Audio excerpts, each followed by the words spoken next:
Alligator wrestler Joseph Osceola will be showcasing his skills within the next 5 minutes at the Gator Pits on the west side of the village. I repeat. Wow, it does happen, and if God forbid it does, I want you guys to be able to get a picture of it. There's not really a lot y'all can do to help out, so just keep taking pictures. Now guys, when they would bring them into the camps and do this, I have to pay a little bit of attention because if something does happen, I need to be able to help him out. So I have to pay attention and make sure that nothing bad is happening. But you know this alligator, he keeps turning in a circle. He'll protect him in his abdomen area because that's his vulnerable area. So every time he gets around to where he thinks that Joseph might be able to get to that area, he'll turn around and defend himself. And that's why you see him turning around like that. There's a couple of ways. What he's showing you there is the reflexibility. Alligators, I was mentioning, are very, very instinctive and reflexive. And they're so instinctive that when they are born, the mother doesn't show the babies what to eat or how to get it. They already know these things. It's built right into their makeup. He's trying to get him a little bit further onto the land so he can have room to work around him and get on him.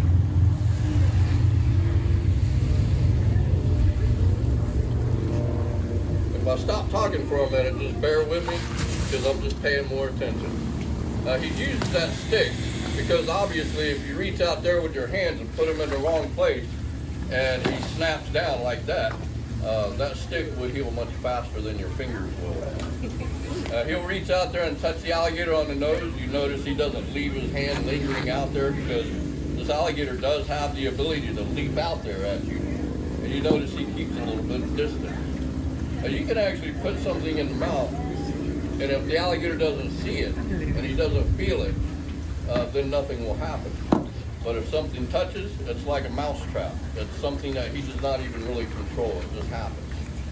And when it does happen, there is 2,000 pounds per square inch of closing power behind that snap.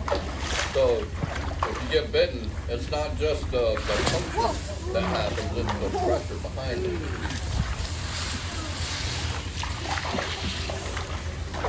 Alright, now, he's got himself in a position now, and he knows this, that it's a very dangerous spot because a lot of times the alligators will head straight for the water because that's where they feel safe. And if you're between them and the water, he might just run over you trying to get to the water. So you have to be careful of that too. You see those bumpy ridges on the back? Those are called scutes. That's a solar panel, guys. Alligators are cold-blooded, and that just simply means that their body temperature will fluctuate with the temperature that surrounds them. And if it gets below 70 degrees, they can't really digest their food that well, so they don't really bother eating. And that's why you see them laying on the bank. They're collecting that heat in those bone plates, and those bone plates sometimes will stay warm enough through the evening time to keep them warm enough to digest food. It's an adaptation.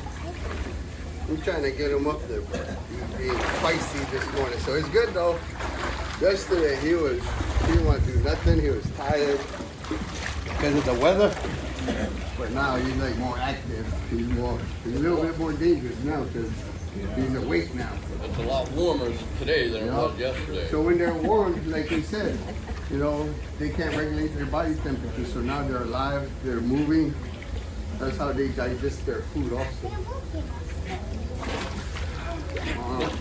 Now guys, he takes his time, and I know that some of you may get a little impatient watching him, waiting for him to get a hold of this thing. Don't be too impatient, because when you get impatient, that's when you get hurt. That's that respect thing that we keep mentioning. Now what he's doing, a lot of you, he was talking about this earlier to a few of you, but some of you weren't here.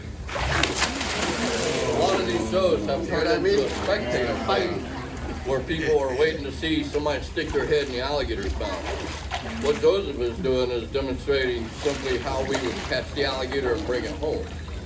He's not going to stick his head in the alligator's mouth. That's something that they did to make money back in the old days when they didn't really have any other way to make money. Now today, we don't really have to do this kind of thing, but he does it to maintain the culture and to maintain the tradition of it. But we don't have to really depend on that money where he has to do such dangerous things. And besides that, sticking your head out. If you guys want to see something like that, they do some alligator wrestling competitions in the Brighton Reservation up in Okeechobee at the Brighton Field Days. If you want to see crazy, but it's 4 times stronger than Joseph, so there's no way that he can outmuscle this alligator. He has to do it with a little bit of grace. And so one of those things that we do is make the alligator just a tiny bit tired. If he's a little bit tired, then he'll relax a little bit and it's a little easier to deal with him. Try dragging him around a couple of times. He get tired easily. He's all muscle. He's leaning against that pole to give himself just a minute to catch his breath. Now guys, when you see anything that you like or it impresses you or you're happy about it, feel free to give him an applause because that lets him know that you're enjoying his show. So this is a very dangerous point. So I'm going to be just quiet here for a second. He's showing you just how quick that reflex is, and it doesn't take much. A drop of water, your hair, anything that touches in there will create that reflex. I've even seen the wind blow hard enough to cause that. He's touching him on the end of the nose and not leaving his hand out there to make sure the alligator's not going to leap out at him when he reaches underneath. You notice he uses the stick to lift his head up. That's another form of respect for this thing, knowing it can jump out there at you. I'm going to take just a moment here and play a little bit of an introduction.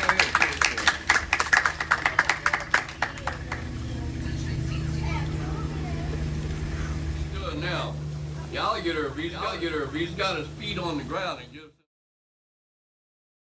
that's another small advantage to be able to grab a hold of the top. Once he grabs a hold of the top, he's got to be careful because the alligator can jump up. And he's got to make sure it doesn't jump up there and grab his hand when it goes over.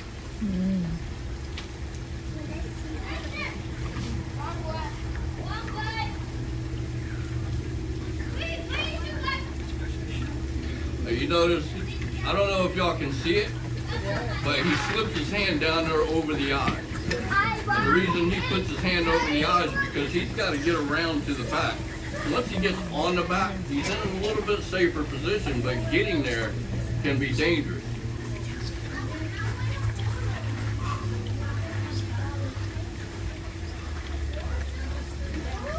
But if the alligator doesn't see him doing it, you sometimes get away with getting around there. Wow. Even me holding here, you think I'm safe, but you can feel him. He's trying to open, and there'll be times he's going to try to shake, so I have to be ready. Right. I have to be tense. I can't let him go, because if I do, he's going to get advantage of biting me. So I always got to pay attention to him. Let me get around this other side.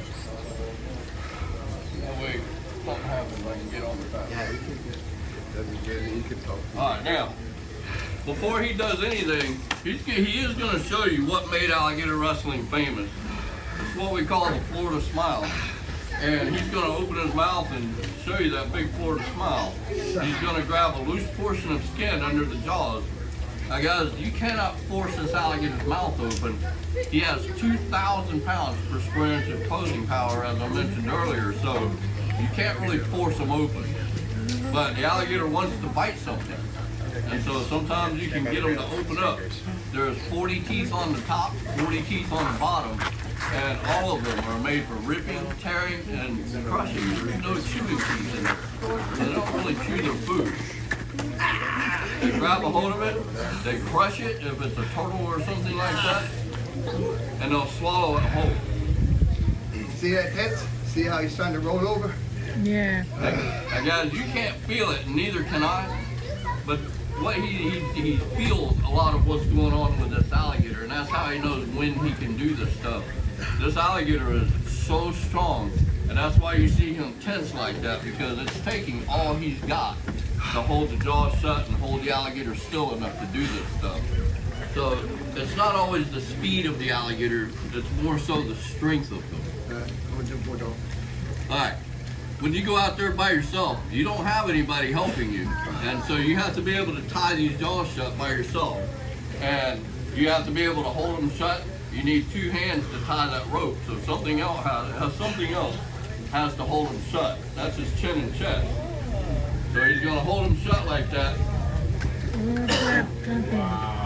He's going to use this little rope, make a couple of wraps, and a little Boy Scout knot, and hopefully at that point he'll have a fairly safe alligator. Now I say fairly safe because even though he's not done yet.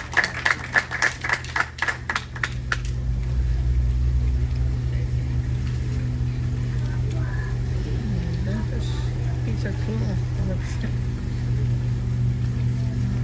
This all became part of the show, but it all is very, very functional.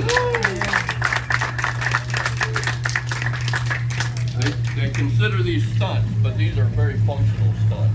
These are things that you actually had to do in order to catch the alligator. All right, now he's going to do one other thing and show you what actually was called alligator wrestling. He's going to put the alligator upside down on his back. And how many of you have ever heard that the alligator goes to sleep on his back if you turn him over? And there are other animals that do that too. Alligators don't go to sleep on their backs, guys. It's a very, very unnatural position, and you can see that by how white it is underneath. Right. The belly never sees the light of day. And so if you see an alligator upside down, it's because either somebody killed him or someone placed him there.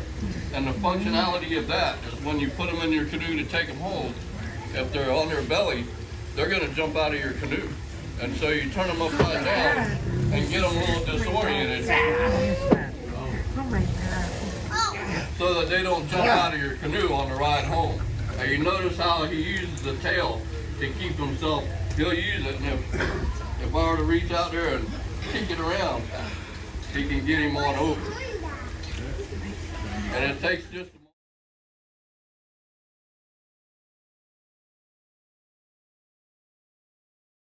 or something's touching him, he'll figure out which way he's facing.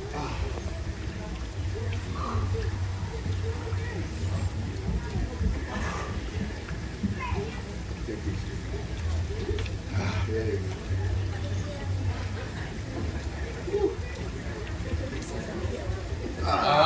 good.